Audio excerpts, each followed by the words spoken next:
Alléluia, je suis le pasteur Serge Brun, je suis heureux de vous retrouver pour ce nouveau message du culte du dimanche du 9 mars 2025. Le Seigneur a mis à mon cœur aujourd'hui de vous partager un message sur le thème de « Pourquoi tu n'es pas béni ?» C'est des messages parfois qui ne plaisent pas à tout le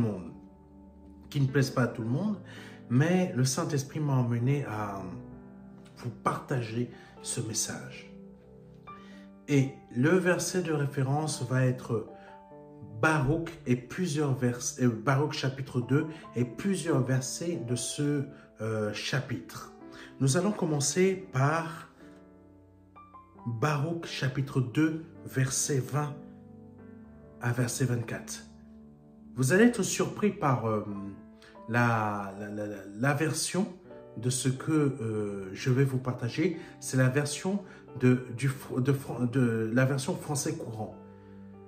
Le Seigneur a voulu que je vous partage à partir de cette version pour que vous puissiez comprendre vraiment. Saint-Esprit conduit. Donc, Baruch chapitre 2, verset 20 à 24. En effet, c'est contre nous que tu as dirigé ta redoutable colère, comme tu l'avais annoncé par tes serviteurs les prophètes, en ces termes. Voici ce que déclare le Seigneur. Courbez le dos et soumettez-vous au roi de Babylone. Alors vous resterez au pays que j'ai donné à vos ancêtres. Si vous refusez de vous soumettre au roi de Babylone, comme je vous le dis, je priverai les villes de Juda et Jérusalem des bruits de fête, des cris de joie et des chansons des jeunes mariés. Et le pays tout entier sera livré à la dévastation, vidé de ses habitants. Mais nous, écoutez bien, mais nous n'avons pas écouté quand tu nous disais de nous soumettre au roi Babylone, au roi de Babylone. Alors tu as réalisé les menaces que tu nous avais adressées par tes serviteurs, les prophètes, à savoir que les ossements de nos rois et de nos ancêtres seraient arrachés de leur tombe. Amen. Amen. Nous allons lire d'autres versets et laisser le Saint-Esprit nous conduire. Nous voyons là-dedans, dans ce verset de Baruch, et c'est assez surprenant, c'est un peu lié à ce qui s'est produit en Israël il y a quelque temps. Mais nous voyons dans ce verset verset 20 à 24 du chapitre 2 de Baruch, pourquoi Israël n'a pas été béni. En fait, c'est une histoire de désobéissance. Il faut savoir que, parce que Israël avait déjà désobéi à l'époque, Dieu avait quand même de l'amour pour Israël. Et il leur a dit que, en gros, malgré votre désobéissance, je vous bénirai sous la domination du roi de Babylone. Israël avait déjà désobéi. Mais dans sa désobéissance, Dieu a eu pitié, a eu miséricorde de son peuple Israël, mais il les a ordonnés par ses serviteurs les prophètes d'être soumis au roi de Babylone. Mais Israël a encore désobéi et n'a pas voulu se soumettre au roi de Babylone. Tandis que Dieu, malgré la désobéissance d'Israël, Dieu les a quand même maintenus dans la terre de les ancêtres. Mais à cause de leur refus, il fallait qu'ils soient soumis. Il fallait qu'ils soient obéissants au roi de Babylone. En fait, là, Dieu voulait leur montrer l'image que vous n'avez pas été soumis à moi et je vais utiliser un roi qui sera mon autorité sur vous et vous allez vous soumettre à lui pour que vous soyez soumis à moi. Comprenez-vous ce que je veux dire? Et Israël a encore désobéi. Parfois, Dieu nous donne des épreuves parce que tout simplement, nous ne sommes pas obéissants. Nous sommes désobéissants. Nous ne voulons pas obéir, nous ne voulons pas mettre en pratique ce que Dieu nous a demandé de faire et il nous donne des épreuves et il nous met dans ces épreuves pour qu'on commence à devenir obéissants. Même parfois, même il nous met sous des dominations qu'on ne voudrait pas être. Et dans ces dominations-là, c'est pour nous ramener à l'obéissance et nous refusons encore. Tu sais, c'est comme si Dieu te dit, c'est comme si, je prends un exemple, hein, Dieu t'a donné une maison, mais tu as refusé Dieu t'a donné une maison parce qu'il t'aime, il est amour, il veut te bénir. Dieu t'a donné peut-être un appartement que tu cherchais en HLM depuis longtemps dans un coin bien là, tu l'as eu. Ou peut-être ce n'est pas un coin super, mais tu as quand même l'appartement. Dieu t'a placé en première place dans les dossiers. Mais malgré tes désobéissances, malgré le fait que tu dises que tu es enfant de Dieu, que tu es chrétien, mais tu continues quand même à désobéir, tu continues quand même à manquer de respect envers ton Dieu, dans le sens où Dieu veut que tu suives sa volonté, Dieu veut que tu sortes de ton concubinage, Dieu veut que tu sortes de ta masturbation, Dieu veut que tu sortes du manque de respect envers lui, dans le fait de ne pas mettre en pratique sa parole. Je peux vous donner plein d'exemples comme ça, mais tu es toujours dans le refus d'obéir. Et tu dis, ah, je suis enfant de Dieu. Je vais à l'église. Je fais ci, je fais ça. Mais ton cœur est toujours mauvais. Quand tu vas à l'église, tu critiques, tu méprises. Et tu fais même des choses que tu ne devrais même pas faire. Peut-être tu as déjà reçu des avertissements, mais tu as refusé de les écouter. Et là, le Seigneur te place dans une épreuve qui va dominer sur toi. Et Dieu te dit, ne tourne pas le dos à cette épreuve, suis cette épreuve, sois sous sa domination. Pour que tu continues à rester, soit dans ta maison, là, que Dieu t'a béni, ou ton appartement, ou HLM, je ne sais pas. Mais Dieu te dit, reste sous cette domination-là. Et toi, tu continues encore à désobéir. Et là, Dieu, il frappe. Il frappe très fort. Il frappe puissamment. Exactement comme il a fait contre Israël, son peuple, qui a refusé de courber le dos et de se soumettre au roi de Babylone comme Dieu l'avait ordonné. Courber le dos. Je reprends. En effet, c'est contre nous que tu as dirigé ta redoutable colère, comme tu l'as annoncé par tes serviteurs les prophètes. En ces termes, voici ce que déclare le Seigneur. Courbez le dos et soumettez-vous au roi de Babylone. Alors vous resterez au pays que j'ai donné à vos ancêtres. Dieu voulait faire rester Israël dans le territoire qu'il avait donné à leurs ancêtres malgré leur désobéissance. Et il leur a dit, et il leur a imposé la chose suivante, courbez le dos devant lui. Courbez le dos devant Babylone. Parce que Babylone, le roi de Babylone, était là, l'image de l'autorité de Dieu. Vous n'avez pas voulu m'obéir directement. Comme toi, peut-être, tu n'as pas voulu obéir à Dieu directement. Dieu t'a montré ce qu'il te demande est léger. Ce n'est pas des choses compliquées. Ce ne sont pas des choses difficiles.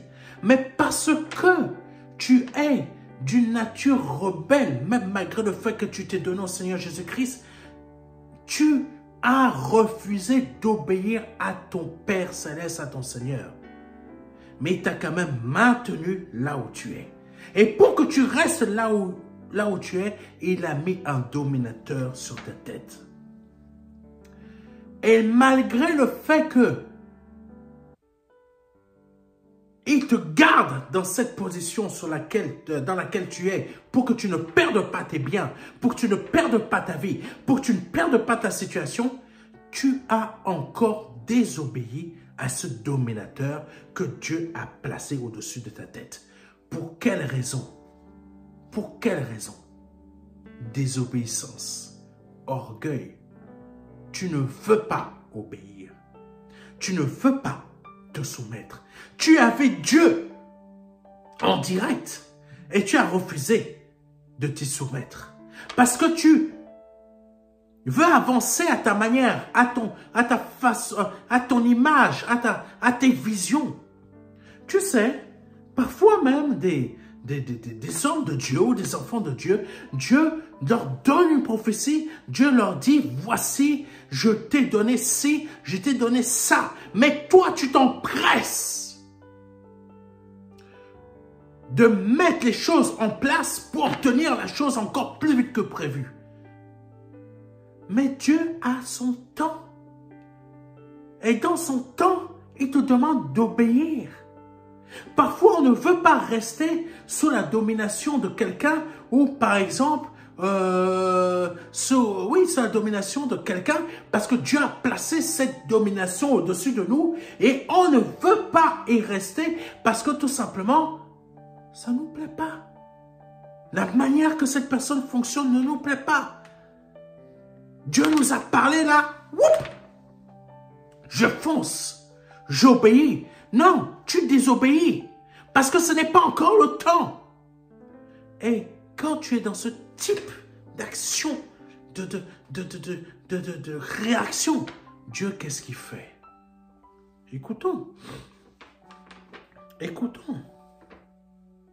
Alléluia. Si vous refusez de vous soumettre, au roi de Babylone, comme je vous le dis, je priverai les villes de Juda et Jérusalem des bruits de fêtes, des cris de joie et des chansons des jeunes mariés. Et le pays tout entier sera livré à la dévastation, vidé de ses habitants. Malgré que Israël avait déjà péché, Dieu a maintenu sa grâce et sa puissance et son amour et sa multiplication et sa provision dans ce pays. Mais sous la domination je crois que c'est Nebuchadnezzar. Nebuchadnezzar, roi de Babylone, parce que Dieu l'a utilisé comme étant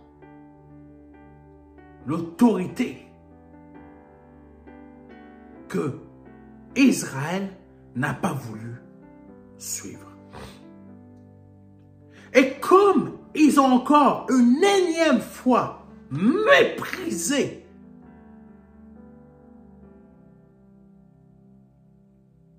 l'amour de Dieu,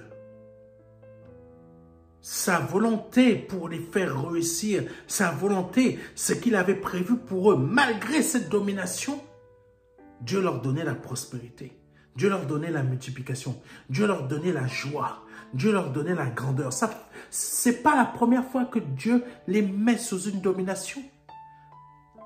Dieu les avait encore placés sous une autre domination, la domination de Rome. Et encore, qu'est-ce qu'Israël a fait? Israël a fait crucifier le Christ. Toi, tu es peut-être dans une de ces dominations-là, où cette domination n'a pas pour but de te détruire, mais pour t'emmener à être obéissant, à être béni. Parce que actuellement, tu n'es pas béni parce que tout simplement, tu refuses d'obéir. Quand tu avais Dieu en direct, Dieu t'a dit qu'il préfère l'obéissance au sacrifice. Mais toi, tu es arrivé, tu te sacrifiais en te donnant la dîme, en donnant ci, en donnant ça. Dieu en a eu assez. il a dit, bon, je vais te placer sous une domination. Une domination qui va t'empêcher de donner ta dîme. Oui, oui, Dieu fait ça. Je vais te placer sous une domination parce que tu as refusé d'obéir, tu as refusé de te mettre dans cette direction-là. Parfois, c'est parce que Dieu t'appelle à servir, tu refuses de servir. Ah non, je ne me sens pas capable. Non, Seigneur, Donc Dieu va te mettre sous une domination qui va t'empêcher de donner ta dîme afin que tu commences à obéir. Ce n'est pas les sacrifices que je te demande, c'est juste l'obéissance. Vaut mieux l'obéissance que les sacrifices. Mais le problème, c'est que beaucoup d'entre nous, peut-être toi, qui es en train de regarder cette émission du culte du dimanche, tu refuses d'obéir. Tu préfères être dans les méthodes sacrificielles. Comme exemple, beaucoup d'églises africaines qui parlent, il faut te sacrifier, il faut te sacrifier. Mais où est l'obéissance? Mais où est l'obéissance? L'obéissance n'est pas dans le sacrifice. L'obéissance n'est pas dans le fait de te sacrifier, de te saigner à blanc financièrement pour apporter des finances à l'église ou je ne sais pas quoi, ou pour aider ta famille à s'en sortir, ou peut-être toi, tu es un homme marié, tu veux aider ta famille à t'en sortir, mais tu te sacrifies à blanc, tu fais tout pour sortir ta famille, mais Dieu ne t'a jamais demandé ça. Dieu t'a demandé une seule chose. Sois obéissant. Et beaucoup d'enfants de Dieu ont perdu de nombreuses années de leur vie ainsi parce qu'ils n'ont pas voulu être obéissants. Peut-être ta mère a perdu 20 ans, 30 ans, 40 ans de sa vie. Elle se levait le matin très tôt, mais à chaque fois, elle perdait le job ou quelqu'un lui faisait des sales coups parce que ces choses se sont reproduites dans sa vie comme des cycles et des cycles. Pourquoi?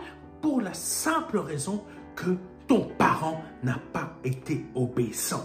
Et toi, tu renouvelles le cycle dans ta vie. Parce que tu penses que ce que ton parent a vécu, c'est ainsi que la vie doit se produire dans la vie des enfants de Dieu. Et c'est ça ton erreur. Et Dieu te place sous la domination d'un dominateur pour t'apprendre l'obéissance et non le sacrifice. En fait, c'est pour t'aider. En fait, c'est juste pour t'aider, pour t'apprendre l'amour, pour t'apprendre l'obéissance dans l'amour. C'est juste pour t'aider afin que Dieu puisse accomplir les bénédictions et les prodiges et les multiplications qu'il a prévues dans ta vie. Mais toi, tu refuses. Parce que tu as une autre façon de penser, tu as une autre façon de réfléchir. Ah non, je ne veux pas aller dans cette direction-là. Parce que ça ne me correspond pas. Parce que ça ne me correspond pas. Ça ne correspond pas à la vision de Dieu pour moi. Mais qu'est-ce que tu en sais? Qu'est-ce que tu en sais? Comme un jour Dieu a dit à Job, explique-moi comment j'ai créé ci, que j'ai créé ça. Mais qu'est-ce que toi tu en sais? La vision de Dieu, Dieu seul est capable de la manifester. La vision de Dieu, Dieu seul est capable, par sa puissance, de l'imposer à tes adversaires, de l'imposer à tes adversités, de l'imposer à ta famille, de l'imposer, je ne sais pas à qui. Par exemple, domaine professionnel, tu as une idée, mais tu te heurtes à des refus permanents. C'est pas toi qui vas réussir à imposer ton idée dans la tête de tes collègues ou de tes responsables. Qui a endurci le cœur de Pharaon pour que la gloire de Dieu puisse se manifester? C'est Dieu. C'est Dieu. Pharaon aurait lâché Israël comme ça, partir, mais Dieu voulait que sa gloire éclate. Je veux montrer qui je suis. Et comme tu as refusé la première fois, Dieu t'a placé un dominateur afin que tu apprennes l'obéissance. Et il faut que tu ne sois plus dans l'état de « Oh, je vais me sacrifier, sacrifier, sacrifier, donner mes dîmes, faire comme ci, faire comme ça. » Et dans les faits, tu n'es pas obéissant. Dieu ne veut pas voir ton sang versé, Dieu veut que tu sois obéissant. Parce qu'une personne a déjà versé son sang pour que toi, tu sois libre aujourd'hui. Cette personne, c'est Jésus-Christ. Aujourd'hui, il n'était pas demandé que tu sois une nouvelle brebis qui va en sacrifice. Il t'est demandé, c'est simplement d'être obéissant, obéissante. Et comme Israël n'a pas été obéissant, Dieu a apporté la dévastation dans son peuple. Parce que le roi de Babylone était l'image de son autorité pour emmener, puisque vous voulez des rois comme les autres peuples. Je vais vous en donner un. Je vais vous en donner un. Vous n'avez pas obéi aux autres, vous ne voulez pas m'obéir, mais je vous donne un roi que j'ai élevé dans une autre nation qui va dominer sur votre tête pour que vous vous emmenez à être réellement obéissant, mais envers moi. Tu as perdu ton travail. Tu as perdu ton travail et tu te demandes pourquoi. Est-ce que tu t'es demandé une seule fois, est-ce que je suis obéissant dans ma vie? Est-ce que tu t'es posé la question une seule fois depuis que tu fais des offrandes sacrificielles?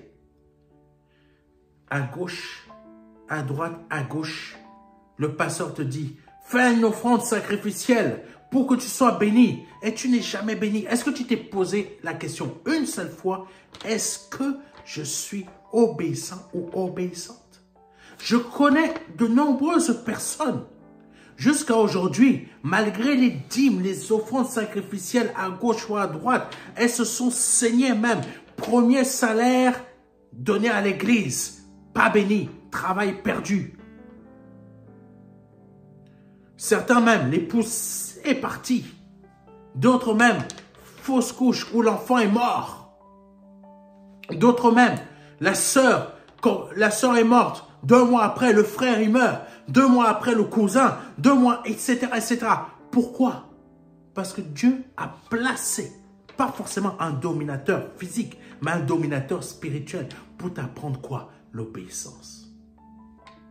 Dieu avait placé sur la tête de Saül, du roi Saül, un dominateur qui était quoi? Un esprit de Satan pour qu'il arrive à l'obéissance. Mais il a toujours refusé. Jusqu'au moment, Dieu en a eu assez. Dévastation. Il a placé quelqu'un d'autre à sa tête. Il a placé quelqu'un d'autre, pardonnez-moi, à la tête d'Israël, le roi David, homme selon mon cœur. Saül, qui est devenu l'apôtre Paul, Dieu a placé un dominateur sur sa tête. C'est quoi? Une écharpe. Pourquoi? Pour qu'il soit homme et non orgueilleux. Est-ce que tu comprends ce que je suis en train de t'expliquer? Pourquoi tu n'es pas béni? C'est simple, parce que tu n'obéis pas. Tu fais des sacrifices, mais tu n'obéis pas. Israël faisait la fête. Israël était dans la joie. Mais un jour, quelqu'un est venu frapper. Pourquoi? Parce que le Père a libéré sa colère contre Israël. Baruch chapitre 2, versets 4 à 5 dit ceci. Puis il les a livrés au pouvoir de tous les royaumes environnants, pour qu'ils subissent injures et dévastation de tous les peuples voisins, chez qui le Seigneur les a dispersés. Au lieu d'être vainqueurs, nous avons été vaincus, puisque nous sommes rendus coupables envers le Seigneur notre Dieu de n'avoir pas écouté ce qu'il nous disait. Waouh! Au lieu d'être vainqueur, tu as été vaincu.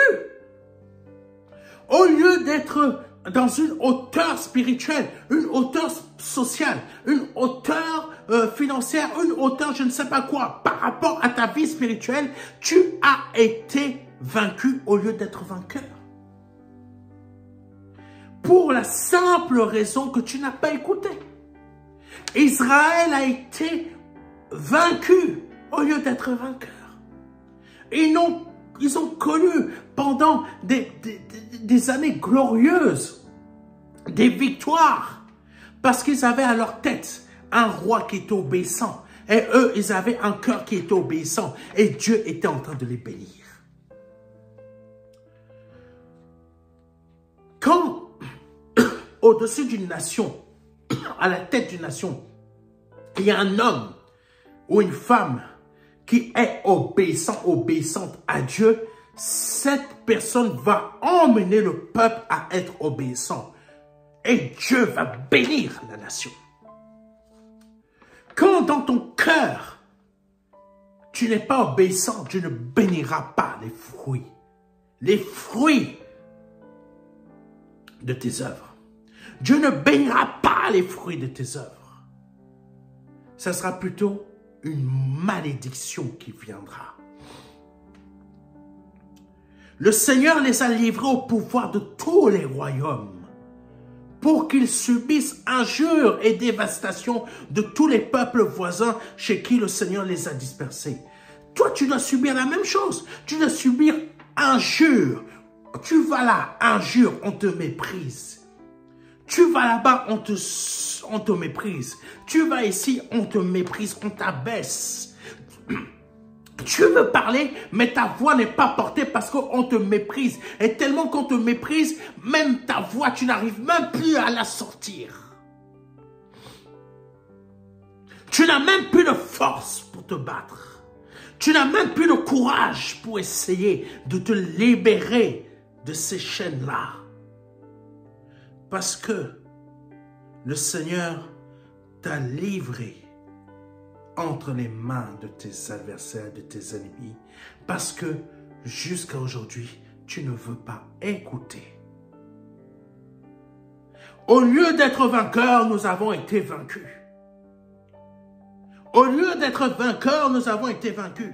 Tu sais, le verset qui dit ceci, « Je suis à la tête et non à la queue. » Tu ne le vois pas dans ta vie parce que tout simplement, tu es en plein état de désobéissance envers ton Dieu. Tu es en plein état. Pasteur, je veux... Combien? Il y a des gens qui m'ont appelé. Pasteur, ma vie ne va pas bien. J'ai quitté tel endroit là-bas. J'étais bien et j'ai voulu venir ici. Mais il fallait rester sous ton dominateur là-bas. Tu aurais été béni. Parce qu'Israël allait rester dans son territoire, mais sous la domination du roi de Babylone. Parfois, il y a des endroits, j'ai appris ça. Malheureusement, j'ai appris avec expérience. Tu ne peux pas être béni dans un autre endroit. Tu dois être béni là où tu es en train de souffrir. Parce que ta bénédiction se trouve là où tu souffres. Ta bénédiction ne se trouve pas là où tu voudras aller. Moi, ça me parle. Ta bénédiction se trouve là où la souffrance domine sur toi. Pas là où il n'y aura pas de souffrance. Mais tu vas être dévasté. Tu vas être détruit. Est-ce que quelqu'un me comprend? Il y a une dame comme ça qui était partie d'un endroit où elle était bien, mais parce qu'elle voulait un autre endroit. C'est vrai, peut-être il devait avoir des choses là-bas, mais elle était bien payée, elle avait tout, elle avait une bonne vie, mais elle a voulu changer et destruction. Destruction. Destruction. C'est la même chose. Quand on refuse d'obéir à Dieu, d'être sous sa domination, on change de dominateur. Dévastation. Est-ce que tu me comprends? Est-ce que tu me comprends? Au lieu d'être vainqueur, d'être à la tête, tu te retrouves à la queue. Parce que tu as refusé d'obéir.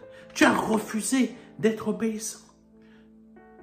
Sous la domination du roi de Babylone, Dieu avait fait fléchir son cœur à ton avantage afin que tu puisses toujours demeurer dans ton pays et prospérer. Mais toi, tu as continué à désobéir.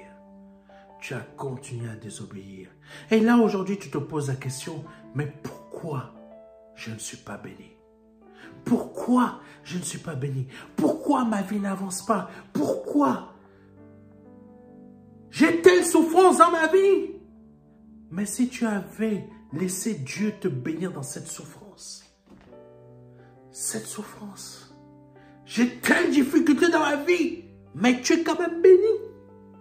Mais tu as refusé de rester sous la domination de cette souffrance.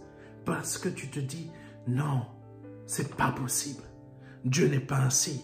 Mais si, Dieu le montre qu'il peut mettre des dominateurs au-dessus de notre tête, afin de nous faire rester, afin de continuer à nous bénir dans le pays qu'il a donné à nos ancêtres. Ah, Jésus. Baruch chapitre 2, verset 8 à 10 dit ceci. Mais nous ne l'avons pas prié de détourner chacun de nous de ses mauvais penchants. Wow! Est-ce que tu as prié le Seigneur pour qu'il te libère de tes mauvais penchants? Je continue le verset. Alors le Seigneur s'est appliqué à faire venir sur nous ces malheurs. En effet, le Seigneur est juste en tout ce qu'il nous a commandé de faire. Mais nous ne l'avons pas écouté quand il nous disait de suivre les commandements qu'il a placés devant nous. Je connais un frère, mon frère, soit béni, un frère qui est un ami, qui est un serviteur de Dieu. Et il me disait la dernière fois sur un message que, Pasteur Serge, c'est vrai que tu t'es beaucoup répété, mais la parole de Dieu ne fait que ça, elle se répète. Mais pourquoi elle se répète? C'est très simple, parce qu'on n'écoute pas. Parce que l'on n'écoute pas. Et Dieu sait que l'on n'écoute pas. Est-ce que tu as prié le Seigneur de te détourner de tes mauvaises voies? Oui, mais la prière, c'est pas ça qui va faire tomber le pain du ciel. Qu'est-ce que tu en sais? La prière, c'est pas ça qui va nourrir, qui va ramener de la nourriture dans mon frigo. Qu'est-ce que tu en sais? Tu as prié qu'une seule fois et tu as abandonné parce que tu t'attendais que prière une seule fois, quelqu'un va venir frapper à ta porte. Comme tu as entendu le témoignage à l'église, ou à la télé, ou sur YouTube, ou je ne sais pas quoi. Tu t'y attendais que quelqu'un vienne frapper à la porte, mais tu n'as prié qu'une fois. Personne est venu frapper à la porte et tu as abandonné. Là, le Seigneur dit, mais nous ne l'avons pas prié de détourner chacun de nous de ses mauvais penchants. Et quand tu dois prier pour que Dieu te détourne de tes mauvais penchants, ce n'est pas qu'une seule fois. Quand tu veux te détourner de la masturbation, de la pornographie, du manque de foi, du manque d'intelligence, du manque de discernement, du manque de patience, du manque etc., ce n'est pas qu'une seule fois que tu dois prier. Tu dois renouveler avec intense et chaque jour. Et à chaque fois, ta prière, tu dois la renouveler, la manifester, la renouveler. D'après vous, pourquoi il y a des mises à jour pour des logiciels de programme? Parce que ce n'est pas parce que tu as développé le programme que ça y est, c'est fait. Tu te trompes, tu te mets des œillères sur les yeux. Et il y aura des ennemis qui vont tout faire pour essayer de trouver la faille dans ton programme. Et si ce ne sont pas les ennemis, ce sont les partenaires tiers dont tu as utilisé certains ajouts qui, eux, font des mises à jour et qui va faire à ce que toi, tu as un plantage. En gros, c'est quoi? Si tu ne renouvelles pas chaque jour ton être, ta relation avec Dieu par des prières, soit tes ennemis vont t'attaquer et tu vas être à terre, soit c'est parce que Dieu veut te bénir et que tu n'es pas renouvelé que tu vas être à terre. Wow. C'est soit l'un, c'est soit l'autre. que tu vas te retrouver à terre. Quelqu'un me comprend? Donc, un logiciel, c'est exactement comme notre vie. Si je ne prends pas le temps de prier mon Dieu, de détourner, que l'on se détourne de nos mauvais penchants, de nos mauvaises réactions, de nos mauvaises façons, je suis trop, de nos fatigues qui nous empêchent de chercher la face de Dieu. Si on ne passe pas le temps de prier pour réclamer à Dieu sa bonté, sa grandeur, sa puissance, son extraordinaire puissance pour nous débarrasser de nos adversaires, pour nous débarrasser de nos mauvais désirs penchants, idolâtrie. Si on ne passe pas le temps, on sera détruit. On sera détruit. Parce que quand Dieu veut nous bénir aussi, il faut passer du temps dans la prière. Et quand tu ne passes pas du temps dans la prière, tu n'es pas renouvelé. Et si tu n'es pas assez renouvelé, la bénédiction que le Père voudrait te donner, tu ne l'auras pas. Tu vas être encore à terre. Tu vas être à terre à cause de tes adversaires et tu vas être à terre parce que tu n'es pas prêt pour la bénédiction que Dieu te donne et veut te donner. Oh. Mais nous ne l'avons pas prié de détourner chacun de nous de ses mauvais penchants. Alors le Seigneur, qu'est-ce qui s'est produit? Qu'est-ce que le Seigneur fait? C'est fort ce qui est dit. Alors le Seigneur s'est appliqué à quoi? Il s'est appliqué à faire venir sur nous ces malheurs-là. Wow. Ne te pose plus de questions. Ne cherche pas à savoir pourquoi tu passes par ces épreuves-là. Dieu s'est appliqué à faire venir ces malheurs-là dans ta vie pour la raison suivante. En effet, le Seigneur est juste en tout ce qu'il nous a commandé de faire. Je reprends la phrase et tu vas comprendre. Et c'est là que tu vas encore plus me détester. Parce que je ne suis pas le type de pasteur qui va venir t'apporter des messages « Ouais, tu vas être béni demain ». Non. Tu vas être béni demain à la condition que tu deviens obéissant.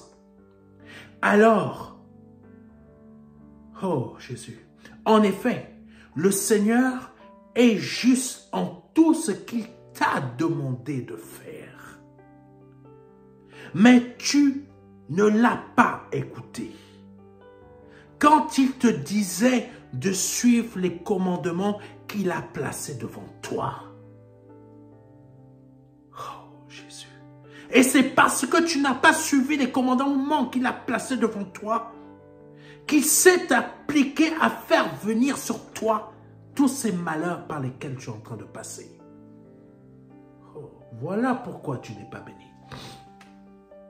Tu n'es pas béni à cause de ta grand-mère qui a fait de la sorcellerie. Tu n'es pas béni à cause de ton père qui a vendu tous les membres de ta famille. Ta fille est cachée en Christ maintenant. Tu es libéré de tout cela. Mais en Christ, tu n'es pas béni parce que tu n'es pas obéissant. Voici ton malheur. Ton manque d'obéissance. Ton manque d'obéissance. Voici ton malheur. C'est ton manque d'obéissance. Baruch chapitre 2, versets 11 à 12. Seigneur, Dieu d'Israël, tu as fait sortir d'Égypte ton peuple par ton intervention vigoureuse et ta force irrésistible. Grâce à toutes sortes de miracles et à de grands prodiges, tu as montré que tu étais comme on le voit encore aujourd'hui.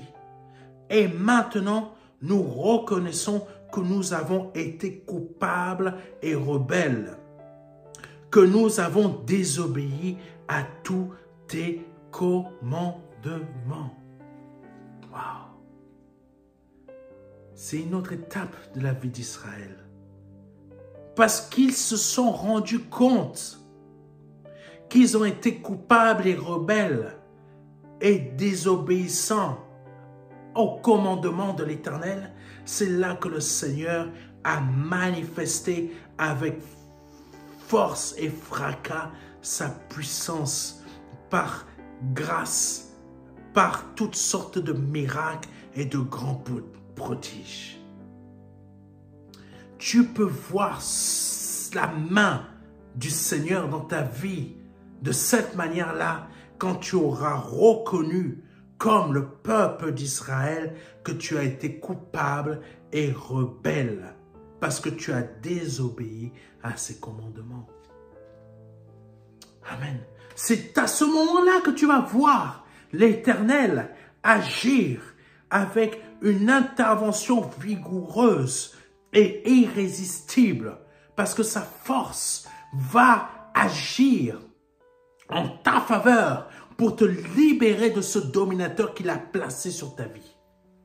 Parce que ce dominateur-là n'était qu'un temps et doit dominer qu'un temps sur ta vie pour t'emmener à comprendre que oui, j'ai été coupable et je suis coupable et je suis reconnu coupable et rebelle parce que je n'ai pas obéi au commandement de mon Dieu.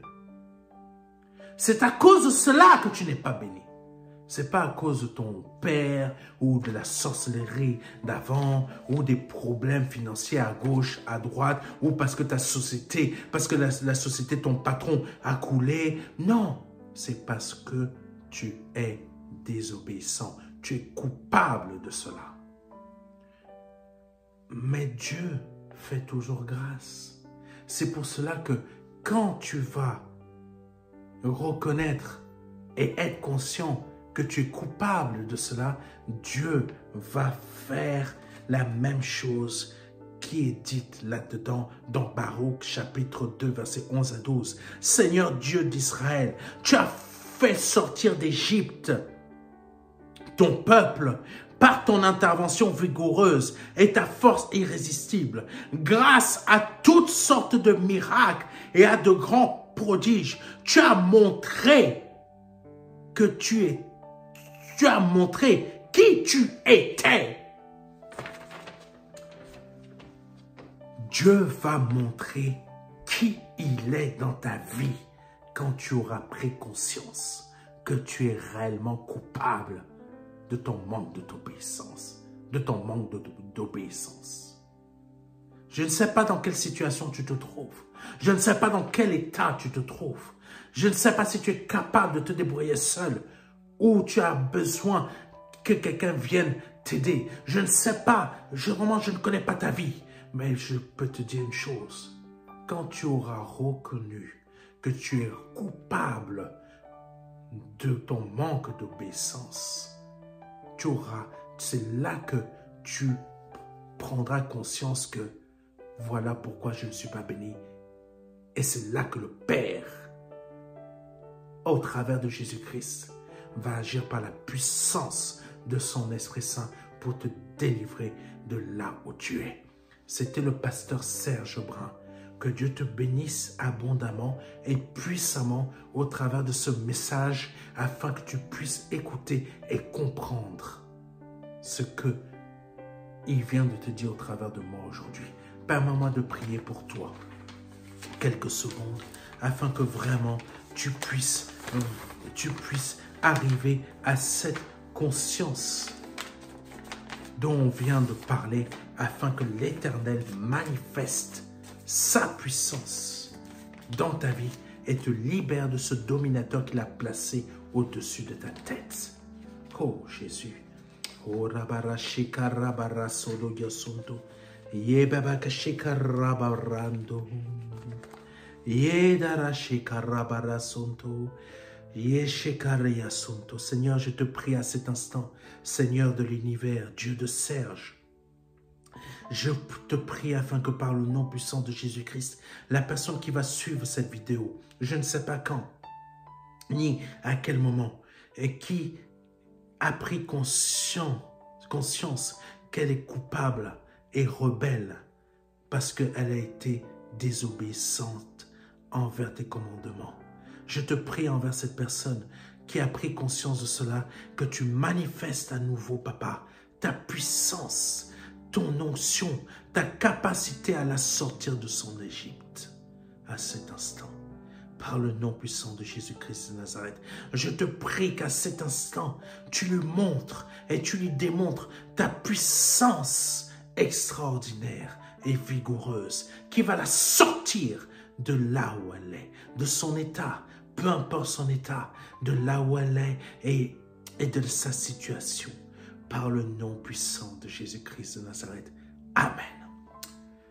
Si c'est la première fois que tu entends un de mes messages, ou peut-être deuxième ou troisième, et que tu souhaites te donner à Jésus-Christ, je t'invite à répéter après moi ce que je vais dire, et que tu fasses vraiment, tiens, ce que je vais dire là, que tu t'en appropries, afin que tu passes de là où tu es à une création de Dieu.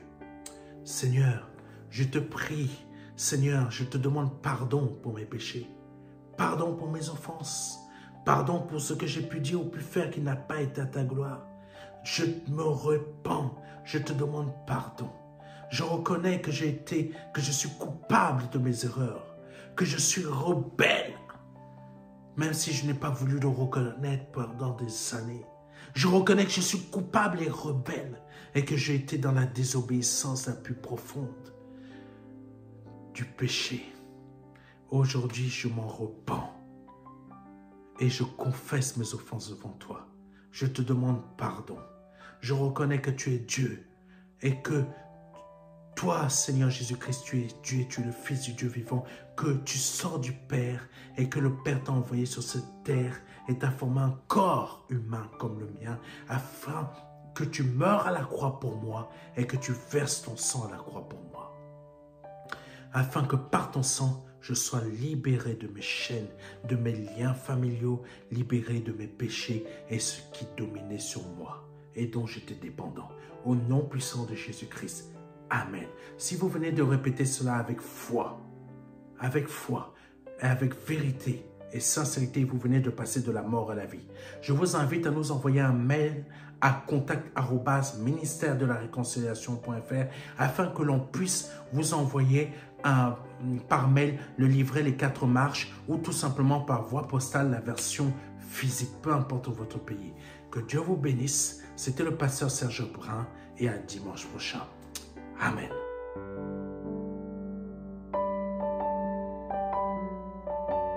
Jean 3, verset 16. Dieu a tant aimé le monde qu'il a donné son Fils unique Fils, afin que quiconque croit ait la vie éternelle. C'est un don, c'est une promesse que Dieu vous fait. C'est une grâce que Dieu est en train de vous faire, parce que nous sommes sous la période de la grâce. C'est un très grand cadeau.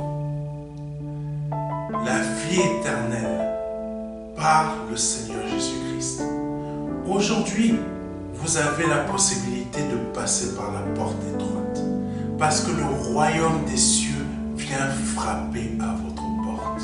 Oui, je vous le dis, le royaume des cieux vient frapper à votre porte. C'est un grand cadeau que l'Éternel vous fait. Vous avez la possibilité de l'accepter, de dire oui, Seigneur, je t'accepte comme mon seul Seigneur et Sauveur. Je t'accepte comme mon Dieu.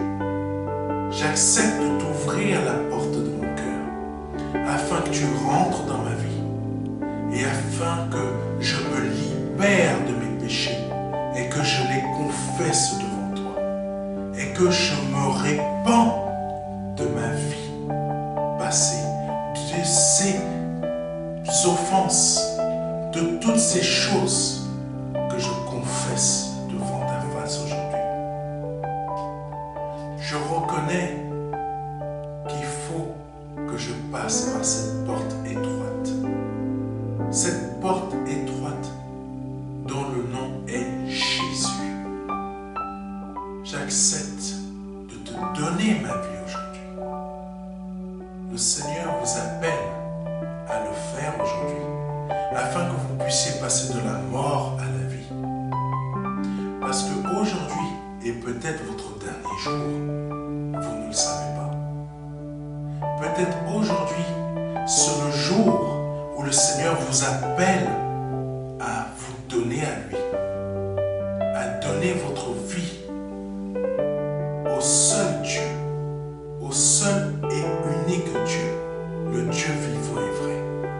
Vous avez la possibilité de le faire aujourd'hui parce que c'est la seule porte qui existe. C'est une porte étroite.